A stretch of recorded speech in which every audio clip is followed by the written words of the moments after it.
tahimik sa araw na tahimik. Kung minsan sumisilip ka sa aking panaginip, hindi ko pinipilit ang aking nasa isip. Ayoko ring sumingit, magbabago din ang ihip. Kung minsan nga'y magulo ang mundo na ito, nagpakalayo-layo sa tuwing ako'y nalilito. Gusto ko sa mapanatag, kalooban na bagabag, utak puso nababarag, para ba akong nababasag, dati na rin naligaw. Di pinansin ng sigaw, buti may nakita akong mahiwaga na ikaw, na bigla ang lumitaw. Huwag ka sanang bumitaw, kung sa pag-ibig mo nga lang ay palaging ang uhaw. Parang gustong bumalik muli sa pagkabata, kung saan walang problema, gusto buhay na payapa. Ngayon buhay binata, di pwedeng humilata, bawal magpakasasa hanggat di pa nahahasa. Tanging lapis at papel, sa'kin lang nagpabago, balang araw magugustuhan din ng mga tao. Akit ng entablado, kahit medyo kabado, na parang sindikato, gumanap na veterano. Di ka na nadadala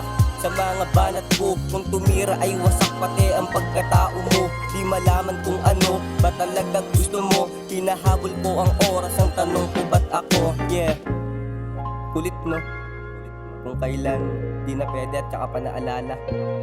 Siguro nga, parte lang yun ng buhay ko, yung maranasan yung mga bagay na di ko pa nararanasan.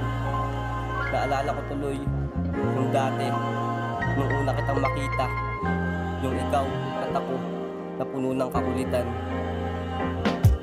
4th year high school nung ika'y na-meet, inaamoy mo pa yung mabango ko na damit.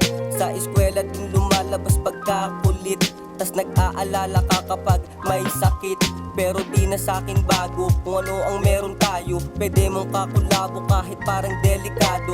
Aking napag-isipan na mas pag-iigihan, nang di na masabihan na mahina sinalihan. Kaya nagpakababad, sarili sinagad, hanggang sa magdamag nalululong, nalalasprang na para bang nakakulong. Tas ang ingay ng bubong na para bang nagtatanong, sa tenga ko bumubulong. Pero sabi nga ni Buddhist, hindi na siya babalik kapag natanggal na ang pasakit niya at sakit. Ngayon alam ko na di ko na balak alamin, kapag malungkot ang mukha tumitingin sa salamin. Madalas akong wala abala sa pangarap, di mo ko makikita sa estudyo mahahanap, hanggang sa lumaganap. Ayoko nang mabankrupt, ang enerhiya mo unti-unti kong nasasagap. Sa kalansing na anin, sa alak na lasing, liwanag ng buwan nagniningning na bituin. Pangako sa sarili na di ka bibiguin, hanggang sa aking makamit kasama kang